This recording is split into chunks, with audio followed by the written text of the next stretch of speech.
boa noite. Começa agora mais um Ideias da Aldeia para todo o Acre. E no programa de hoje, nós vamos conversar com uma mulher que esqueceu a infância para trabalhar como empregada doméstica aos 10 anos de idade. Só conheceu os primeiros benefícios sociais como trabalhadora quando tinha 21 anos. Desde então, se engaja na luta pelos direitos dos trabalhadores domésticos. E é com o espírito de que o respeito pelo próximo começa aí em casa que nós conversamos agora com a presidente da Federação Nacional das Empregadas Domésticas, senhora Creuza Maria de Oliveira. Boa noite, senhora Creuza, um prazer tê-la aqui no Ideias da Aldeia. Boa noite para você também e para todos aqui do estado do Acre. Senhora Creuza, trabalhar como empregada doméstica, em que isso dificulta a união dessa classe? É uma classe unida? Não, não é unida porque é uma categoria que está dispersa. Cada um em uma residência, né, em uma casa, um apartamento. E aí a gente tem dificuldade de ter acesso a essas casas, até porque o âmbito é privado e sendo o âmbito privado você não pode violar, não pode chegar até lá, né? Como, por exemplo, a DRT não pode fazer a fiscalização no local de trabalho para conhecer as condições de trabalho, né? Só com mandato judicial. Então a gente tem dificuldade de organizar a categoria. Mas apesar dessa dificuldade, a gente tem tentado organizar a categoria sim, a nível de distribuir o boletim nas escolas públicas, escola pública à noite. A grande maioria que estuda à noite são mulheres trabalhadoras domésticas. Então a gente distribui o boletim nas praças, nos pontos de ônibus. Boletim é um informativo. É um informativo, né, que a federação tem, os sindicatos também, e a gente distribui o boletim assim, na escola pública, nas praças, nos pontos de ônibus, nos espaços onde essa trabalhadora circula. E qual é o discurso da informação contida nesse folheto, nesse boletim? A informação são informações básicas, tipo assim, falando um pouco dos direitos, falando dos dias de reunião do sindicato, né? Falando da importância da carteira assinada, falando da valorização do trabalho doméstico. É um boletim assim que tem 2 páginas, duas páginas que a gente distribui nos locais. Mas não é difícil para a empregada doméstica falar para o patrão que ela é sindicalizada? Que tipos de relações se estabelecem a partir do momento que o patrão sabe que tem ali uma empregada que pertence ao Sindicato das Trabalhadoras Domésticas? Que tipo de relações a senhora, nessa luta que a senhora tem desde os anos 80, que tipo de relações a senhora vê que se estabelecem a partir do momento que já se sabe que a empregada doméstica faz parte do sindicato? A grande maioria, quando o patrão tem conhecimento que ela participa do sindicato, ela é dispensada, é mandada embora. Então, aquela trabalhadora que participa do sindicato, o patrão não sabe, né? Ela participa, vai no sindicato, tanto que algumas delas, quando está lá no sindicato, ele vai fazer uma atividade e tem imprensa que chega para filmar, elas saem para poder não aparecer na TV e a patroa não descobrir que ela está participando daquela atividade, né? Mas a gente tenta conscientizar a trabalhadora que ela não tem que ter medo nem vergonha de mostrar, de dizer para o patrão que ela está participando do sindicato. Até porque o trabalhador organizado, a trabalhadora que conhece os seus direitos, ela também conhece os seus deveres. E falta de consciência dos patrões, que acha que a trabalhadora que está conhecendo o sindicato é como se fosse perigo para ele. Ele deve entender que a trabalhadora que participa do sindicato, ela está aprendendo os seus direitos e os seus deveres, né? Por que é difícil enxergar o trabalhador doméstico como se fosse como se fosse uma profissão, como se o trabalho doméstico não é encarado como profissão? Por que isso é tão difícil de entender? Na verdade, esse trabalho ele não é reconhecido e não é respeitado, existe essa coisa, porque o trabalho doméstico ele tem a ver com o trabalho escravo. Então, restício da Casa Grande e Senzala, né? Os negros, quando foram trazidos da África para cá, para o Brasil, eles vieram para trabalhar na lavoura e no trabalho doméstico, né? As mulheres, a maioria das mulheres ficavam nas casas grandes, trabalhando, e os outros iam para a lavoura para trabalhar. Então, ainda hoje se vê esse trabalho dessa forma, como trabalho escravo, como trabalho que não deve ser remunerado. Uma outra coisa tem a ver com a questão da discriminação de gênero e raça. O trabalho doméstico está concentrado nas mulheres, né? E aí vem também a questão da raça, que são as mulheres negras e as mulheres índias, né? Então, eu também sou da Confederação Latino-Americana de Trabalhadora Doméstica, que é a sede na Bolívia, né? E que na Bolívia, no México, no Peru, são mulheres índias que estão nesse trabalho. No Brasil, na Colômbia, no República Dominicana e alguns outros países são mulheres negras. E poucos países, tipo o Chile, são mulheres brancas. Mas a grande maioria que está no trabalho doméstico é formado por mulheres negras e mulheres índias. E aí é onde concentra a pobreza, nas mulheres negras e nas mulheres índias. E aí só resta esse trabalho para essas mulheres. Essas trabalhadoras, elas não optaram, não foram elas que escolheram estar nesse trabalho. Começaram a trabalhar na infância, não tiveram oportunidade de estudar, até para se preparar para poder estar disputando o mercado de trabalho com outras categorias. Então, se ela não teve a oportunidade de estudar, porque desde criança, por conta da pobreza, já estava no emprego doméstico, então hoje o que lhe resta é o trabalho doméstico. E aí, o que mulher faz não é valorizado. E quando se fala no trabalho doméstico, ainda melhor, né? Dona Creuza, a injustiça se estabelece na falta de oportunidade, né? Mas não é que o fato da pessoa trabalhar como doméstica, ela deva ser encarada como uma eterna excluída, não é essa a questão, não é isso? Não, de jeito nenhum, até porque a gente tem hoje, no Brasil, nós estamos completando 70 anos de organização sindical. A primeira associação de trabalhadora doméstica no Brasil foi criada em 1936 por Dona Laudelina Campos Mello, em Santos, São Paulo, né? E de lá para cá a luta veio a lentos passos. Nos anos 60 essa luta aumentou com a Juventude Operária Católica, né? E hoje está tendo mais visibilidade através de várias ações, inclusive a nível de governo federal, a nível de Ministério do Trabalho, de Ministério da Política de Mulheres, da promoção da igualdade racial. Hoje está se tendo mais visibilidade. Há também a visibilidade também que se está tendo no trabalho doméstico é a luta para combater o trabalho infantil doméstico, porque até então ninguém via o trabalho doméstico como situação de risco, ou seja, é um trabalho perigoso para as crianças que não devem estar no trabalho doméstico.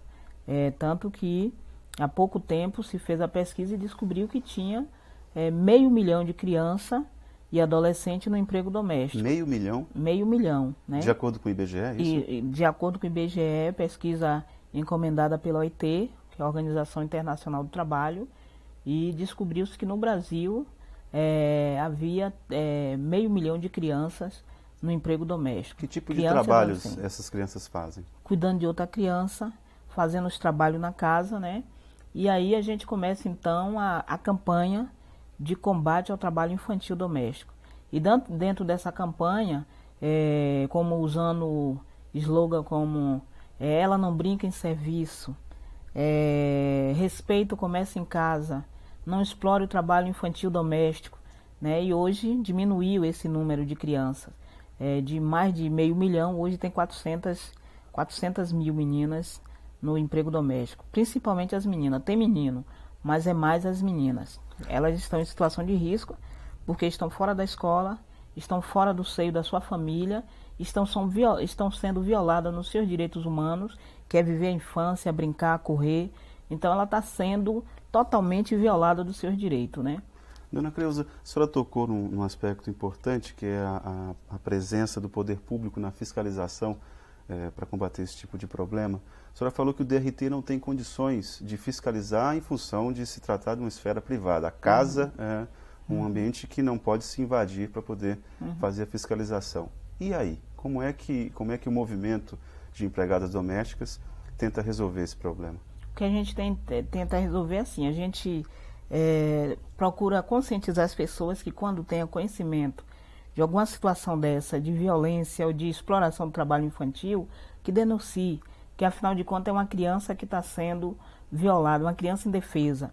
E aí, sendo denunciado, aí o Ministério Público, mais o juizado menor, tem que ir lá, nesse ambiente para ver as condições dessa criança, em que situação aquela criança foi parar naquele local para trabalhar, né?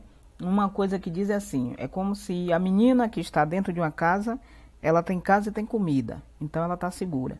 Só que dentro dessas pesquisas que foram feitas, a maioria das meninas já sofreram algum tipo de violência. E a violência física, psicológica, abuso sexual, todas as crianças que foram entrevistadas e as adolescentes também. E hoje a discussão o trabalho doméstico infantil está em situação de risco. Essa criança que está no trabalho doméstico está em situação de risco, é trabalho perigoso. Então está nessa discussão, né? Que vários órgãos têm discutido isso, né? Senhora Creuza, em relação ao trabalho da empregada doméstica, como que uma trabalhadora pode identificar que está sendo violentada, mesmo que não seja do ponto de vista físico, mas como é que ela pode identificar, quais são os parâmetros que o movimento das empregadas domésticas consegue estabelecer para que se afirmar, olha, você está sendo violentada e não está sabendo? Assim, o primeiro é saber, no caso, se ela está no local de trabalho, onde ela trabalha e não tem os direitos dela garantidos, os poucos direitos, né, que nós temos. Carteira assinada, trabalha, não tira férias, não tem 13º, não recebe salário, né? Então isso aí, tudo isso já são vários índices de violência. Trabalha uma carga horária excessiva, faz todas as funções da casa, né? E está lá de 5 da manhã até 10 da noite, não tem direito a estudar, não pode sair para ver sua família, não tem folga, nem nos finais de semana. Então tudo isso são violações, né? Ela está sendo violada nos seus direitos e ela não pode aceitar isso, né? Tem que denunciar, tem que sair daquele emprego, buscar mesmo, recorrer à justiça para que o empregador cumpra com os poucos direitos que já são garantidos por lei. Senhora Creuza, nós vamos fazer um breve intervalo. Bom, Ideias da Aldeia volta após o intervalo.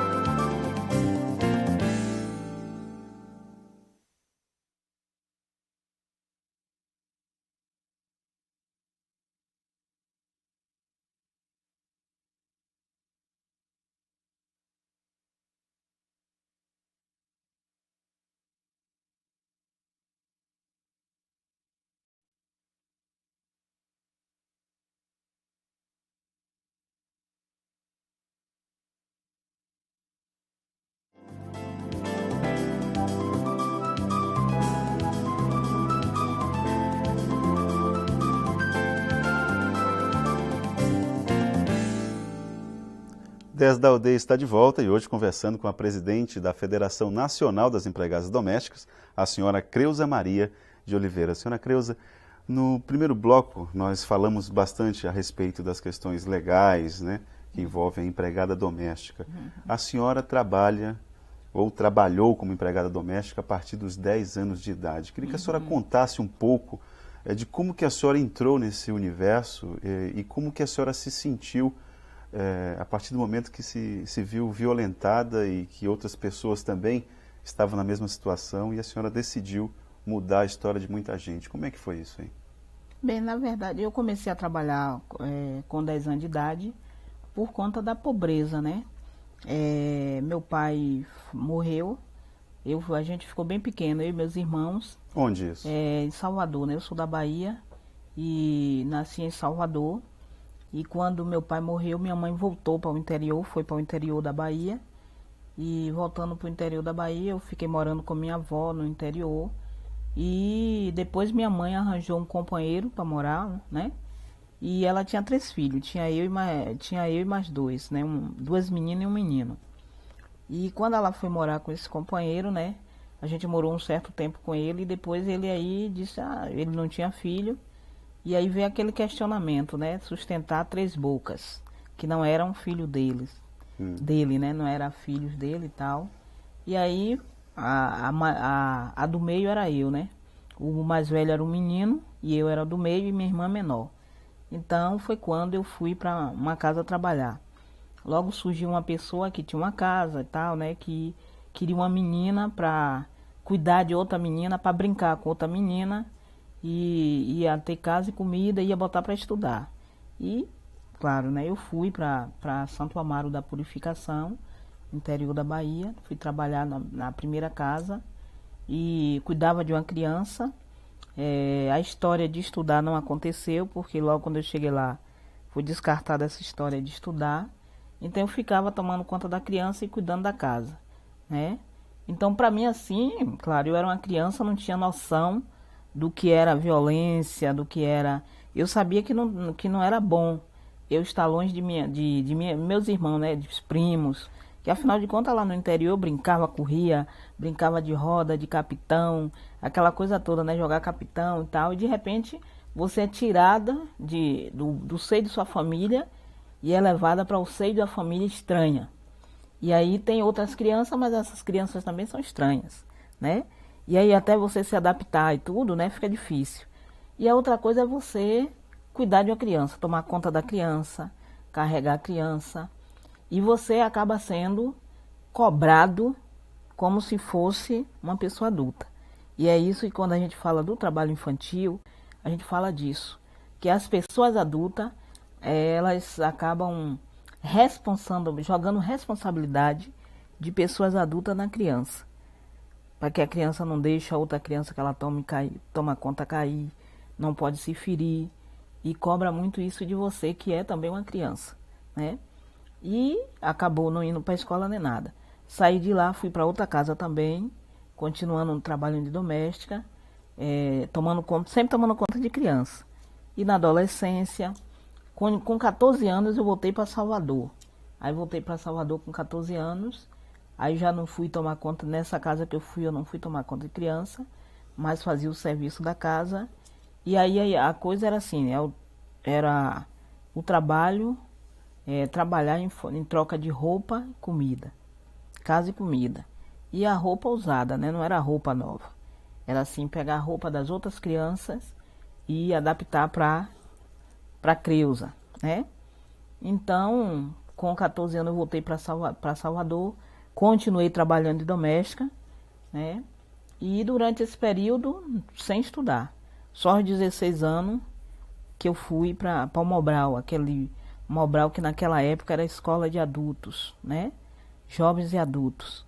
Aí eu estudei no Mobral, mas sempre na desistência, né? Porque você trabalhar o dia todo e à noite você ir para a escola, aí você está cansado. Trabalhar, né? Nessas condições. Né? Nessas condições de trabalhar de 6 horas da manhã até 6 da tarde, e aí ir para a escola às 7 horas da noite, sair correndo para ir para a escola. Chegava lá, não tinha feito o dever que a professora passava.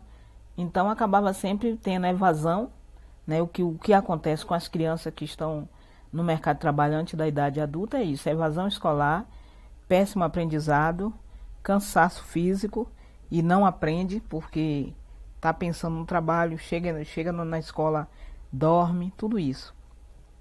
E aí eu fui por longos anos, né, nessa lida. Onde que a senhora decidiu participar dessa Porém, luta? só comecei assim a participar do movimento já com 28 anos, lá em Salvador. Eu ouvi dizer que tinha um grupo de doméstica que se reunia em um colégio particular que tinha lá, que era durante o dia particular, mas à noite tem bolsa para trabalhadores de baixa renda. E esse grupo dessas alunas que estudavam à noite, começaram então a discutir por que a doméstica tinha vergonha de dizer que era doméstica. Quantas pessoas participaram disso? Era um grupinho pequeno, né? Quando eu comecei a participar, era um grupinho pequeno, eu comecei a participar em 83, era um grupinho pequeno, e nesse grupo de discussão, que hoje veio transformar-se no sindicato.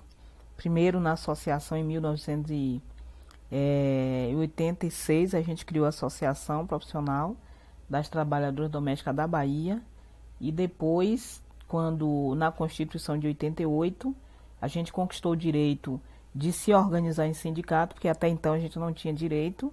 Então em 88 a gente criou o sindicato da Bahia. Mas antes de eu estar no sindicato, eu participava também do movimento das trabalhadoras domésticas nacional. Foi criada uma equipe nacional nos 80.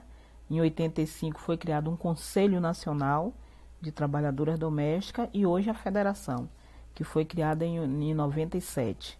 A Federação. E desde que foi criada essa federação, a gente vem tentando dar visibilidade a essa categoria, dar a valorização do trabalho doméstico. E eu, como pessoa, a organização me ajudou muito. Eu era uma pessoa que eu não conseguia me olhar no espelho por conta de todas as violências e tudo, as palavras racistas que eu via na minha infância, né? Então quando eu comecei a participar do movimento doméstica, eu também comecei a participar do movimento negro, o MNU, Movimento Negro Unificado, que eu também sou coordenadora hoje, e movimento de mulheres, de várias frentes, eu comecei a participar.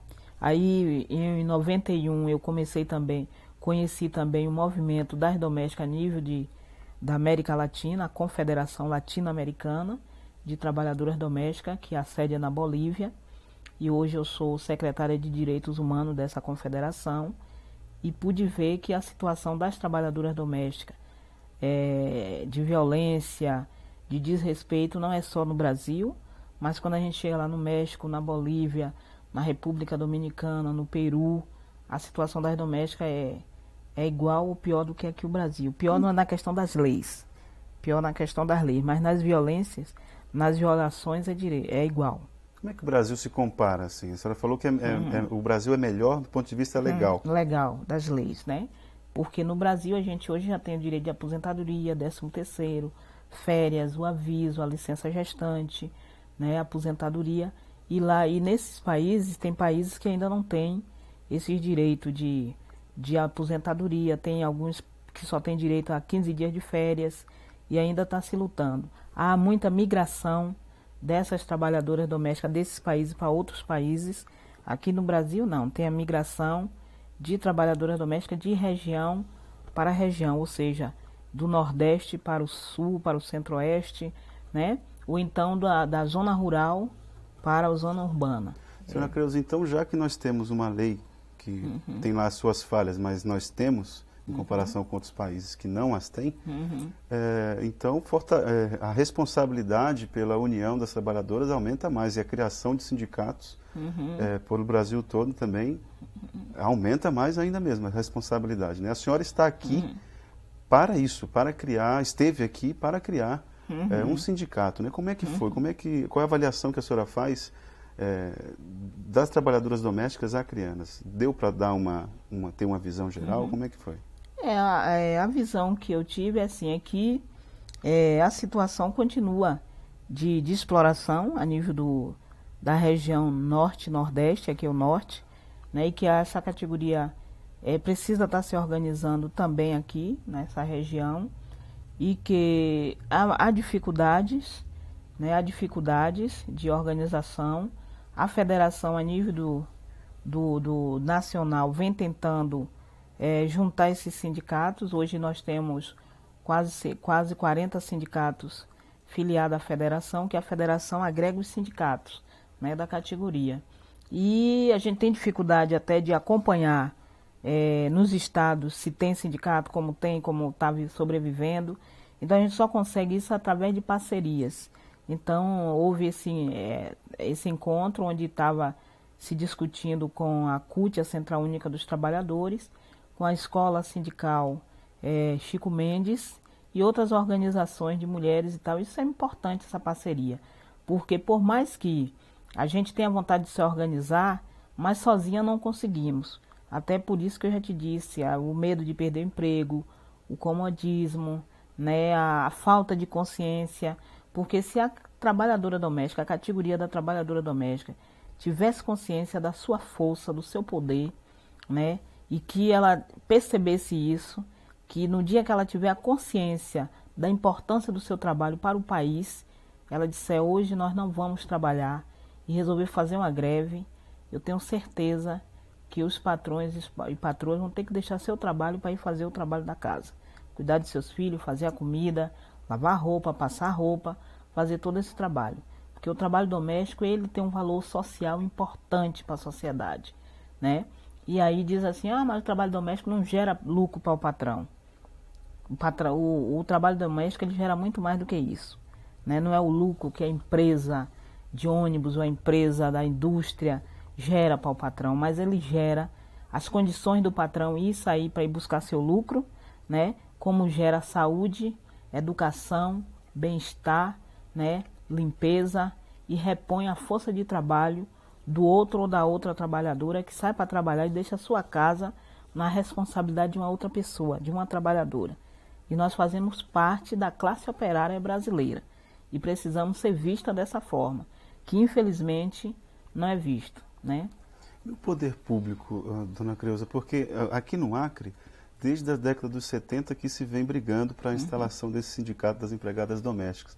Só que na década de 70, 80, o ambiente político não era muito favorável. Agora, temos um ambiente político que favorece esse tipo de organização, mas, pelo que a senhora está contando aqui, a dificuldade ainda permanece em unir a categoria, é isso? Sim, permanece sim, mas é em todo o Brasil. Mesmo onde tem sindicatos já organizados, a gente tem dificuldade. Onde que está melhor? Onde a situação está melhor no Brasil? Olha, em São Paulo tem mais sindicatos. Lá em São Paulo, por exemplo, deve ter em torno de 10 sindicatos no estado.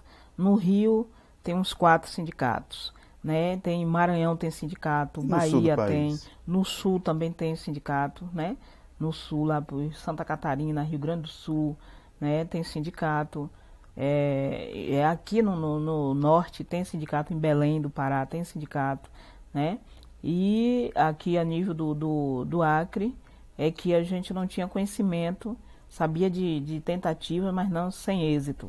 Mas para poder ter êxito é preciso que a própria trabalhadora ela consiga perceber isso, que por mais parceiros que se tenha, mas se a própria trabalhadora ela não perceber, ela não se der conta disso, que é ela que tem que ela que tem que ser o sujeito da coisa, né? De estar organizando, chamando as outras e tal, a gente não vai conseguir avançar, entendeu? Eu digo isso por experiência própria. Na luta, enquanto a gente tinha pessoas ajudando, não saía dali. Mas quando a gente disse, não, nós vamos levar isso a sério. E aí hoje estamos aí, né? Dona Creuza, a equipe do Ideias da Aldeia agradece muito a sua participação aqui no nosso programa. Eu que quero agradecer aqui, Ideias da Aldeia, por esse momento de estar aqui divulgando, dizendo que a gente vai ter o nosso 9º Congresso Nacional de Trabalhadoras Domésticas, na Bahia, de 11 a 14 de maio, onde a gente vai estar comemorando 70 anos de organização sindical das trabalhadoras domésticas.